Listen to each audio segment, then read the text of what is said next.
quite a lot has changed. This is a little bit of a difference. We've got all our rebar in, and then we've come up with this solution to basically pour the concrete straight in there.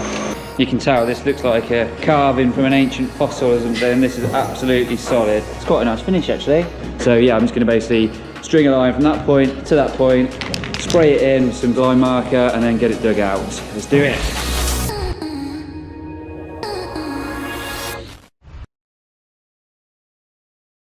Good morning guys, welcome back to another day on site. So it has been just over a week since I've done any filming because I've been very busy. I've been at various other places.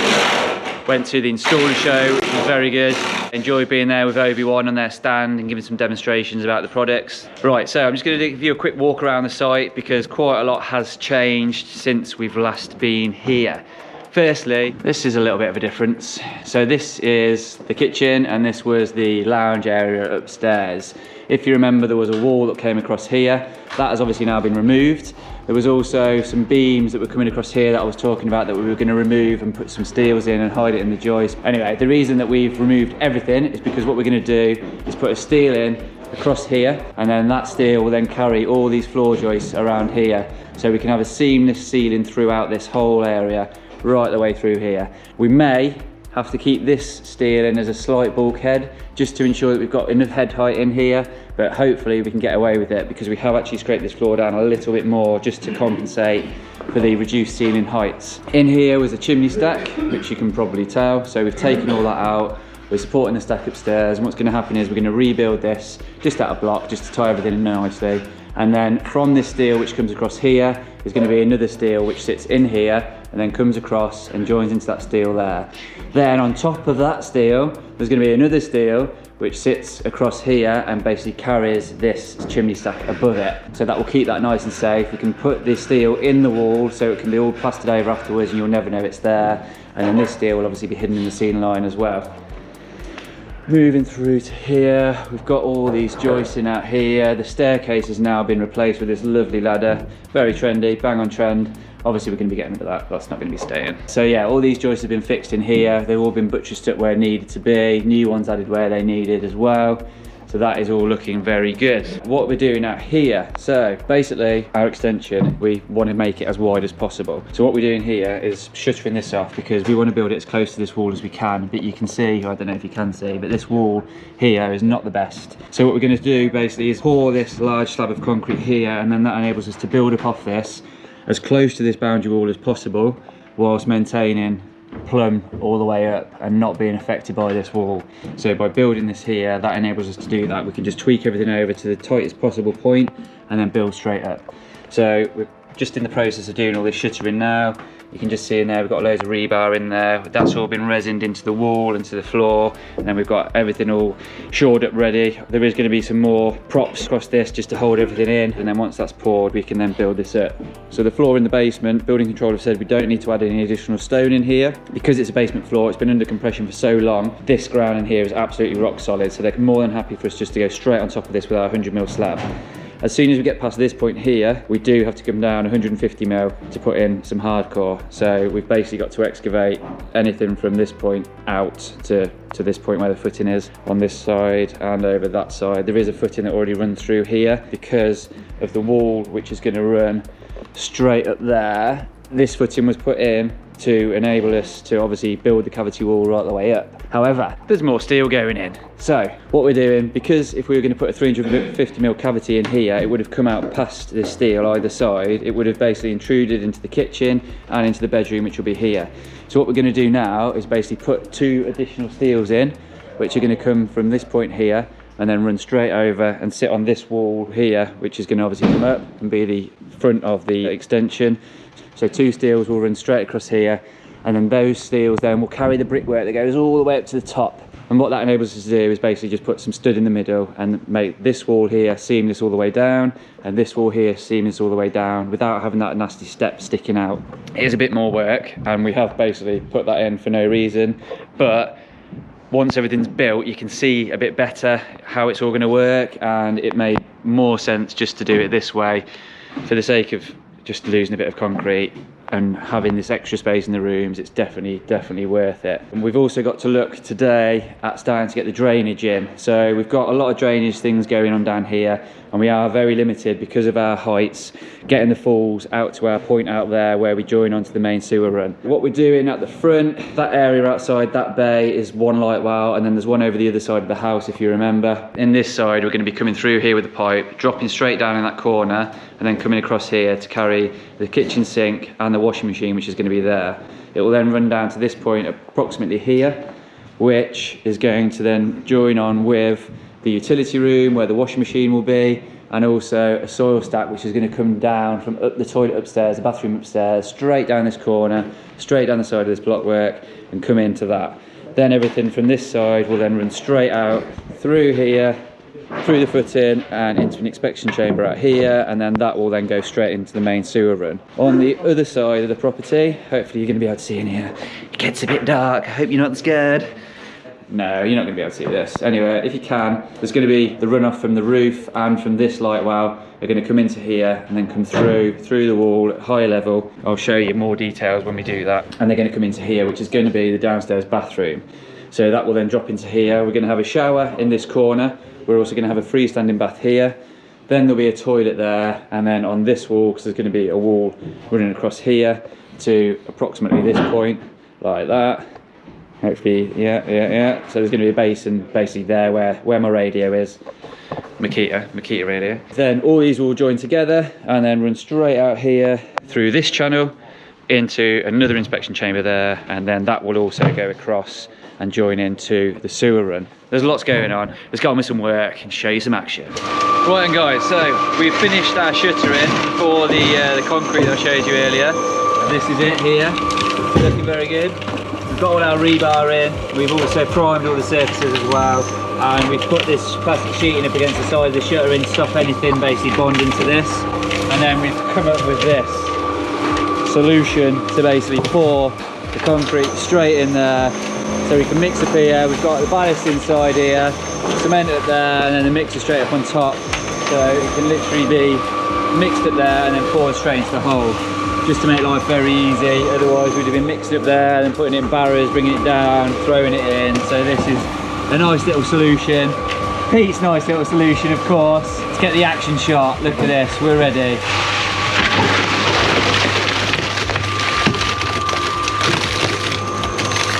Beautiful, nice and easy. Yes, Pete.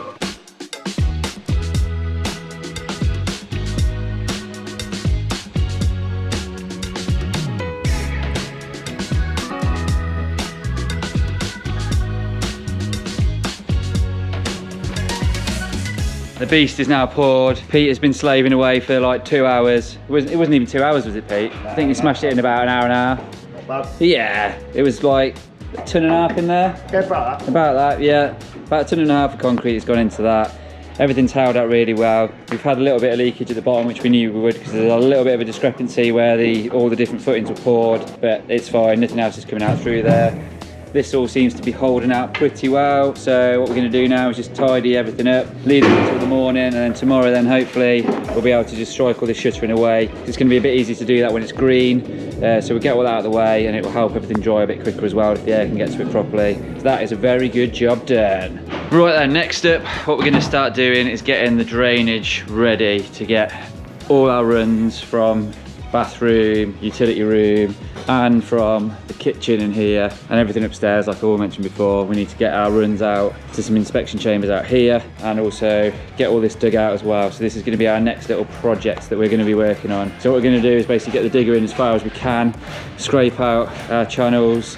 I think what we're probably going to do is just drop them down to the depth of the invert in there, and then we can basically just level everything out easily, fill it all with pea gravel so it's all fully encased, and then we can go over with our slab. We're just waiting for some line marker now so we can get our lines all pinned out and set and ready, and then we can go for it. There is going to be a bit of careful measurement to happen in here because we're quite tight for the space on the floor, because we're going straight on this with our slab and the invert is fairly tight to get out there. We need to make sure that everything is bang on perfect when we bring our 4-inch up for the plumbers to connect onto for their relevant waste, like the bath, the shower, and even the toilet. We need to know exactly where everything's going to go, which is going to be a bit of a pain because obviously we've got to tank all this, and then it's got to be plasterboarded as well, so we need to make careful consideration for all that when we're planning this out. So I'm going to need to speak to our planking guys and make sure we know the exact depths that we're going to be at, because that is ultimately going to change the position of our pipe work. So we may end up just for now just getting the main runs in, and then we can do these little offset runs where everything runs into it afterwards, because we know we've got a main run coming down to here which will join onto this from the bathroom, and we also know we've got a main run coming straight through the middle of this room which will carry the water from out the front and all the bathrooms upstairs as well. So we can get those in for definite, and then once we've managed to get some final dimensions from the damp proofers, we can go from there. Right, let's do it. Right then guys, what we're doing before we get the drainage in is basically scraping this floor back. Like I mentioned before, because this is in a basement, this ground is absolutely solid and compacted. So building control has said that there is no need to put any stone down before we put our 100mm concrete slab in, which is very good because obviously that saves us time and money. The only thing we've got to do is out here. So basically the original house came up to this point here where this wall is. Past that, up to our footings, we've got to now put in 150mm of stone in here. So it's only a small area, because if you remember, we've got a footing going in there, we've obviously got our footing over there, and we've got a footing along there. So it's just these little areas here and here that need to be 150mm of stone in. This has just got to be straight down to basically maximise our ceiling height. We are scraping it down to this point here, so the bottom of this corbel end, because we don't want to expose this any further, otherwise it means we've got to do underpinning. We are obviously going to underpin that bit now because we've exposed it, but the rest of it we're going to scrape down to that height all the way over. So just getting the digger in here. We've had to take the lid off the digger, you can see there, so we can get it under the steel. That just gives us just enough height just to get in with the machine and get all this scraped out. We've got all the windows open, we've got lots of ventilation, so we're not going to die from carbon monoxide from the diesel fumes, which is good. It's always a good thing. So what I've done basically, I've set up my laser level here that you can see. It's not my laser, it's Pete's. I've set up the laser and took a datum point from the bottom of this brick to here, like so. You can see that maybe, I think I'm in the way of the laser, but yeah, basically. And then what I'm just doing is just going around at various points, so I can see that I'm low there, I'm good, that's well within the realms. You know, just basically go around at various points just to make sure that we're all good and just see. So if it's like this and my black line is above the laser, I know this point needs to come down slightly as well.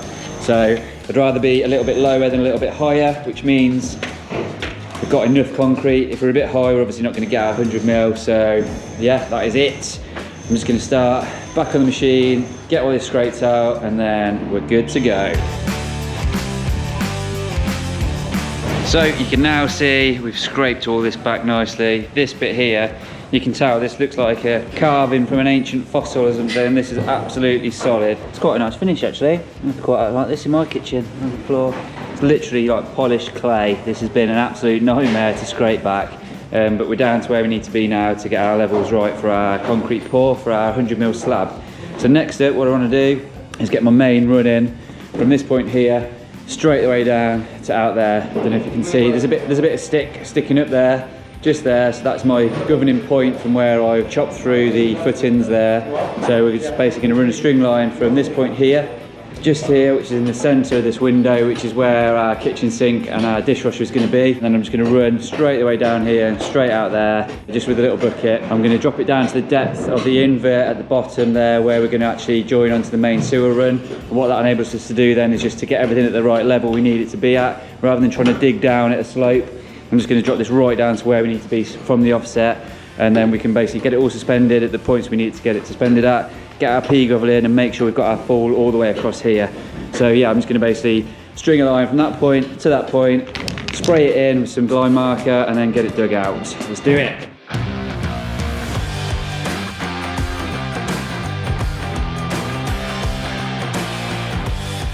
So then, the main run is now in. So this will basically service the kitchen sink, which is here, and the dishwasher, which is going to go there. We also need to do another channel across here, which will take the rainwater from this light well outside, and also another trench across this way, which will take the soil stack, which will eventually come down in this corner here and drop straight down and come across. There's also going to be another bit of a hand dig in here, for the washing machine, which is going to come across and then also come into the back of this soil stack here. And then we'll get this one in here. So obviously this is going to be the bathroom. Things have changed a little bit in here now. This is going to go back to our original plan of making this a smaller bathroom. So there's not going to be a bath in here anymore. You're just going to have a shower there, basin there, and a toilet there, basically. So that is what is going to happen in this room. So we do need to get another run in here still, which will still carry on out there, as we said before. So that is it for today. Just going to tidy up now, and then we'll be back in the morning. Right, and guys, that is it, the end of another exciting episode. So in the next episode, we're going to be showing you how I found a water pipe, and also when we're putting the new steels in, a little jig that Pete comes up with so we can get our holes drilled in it and get everything tied together nicely.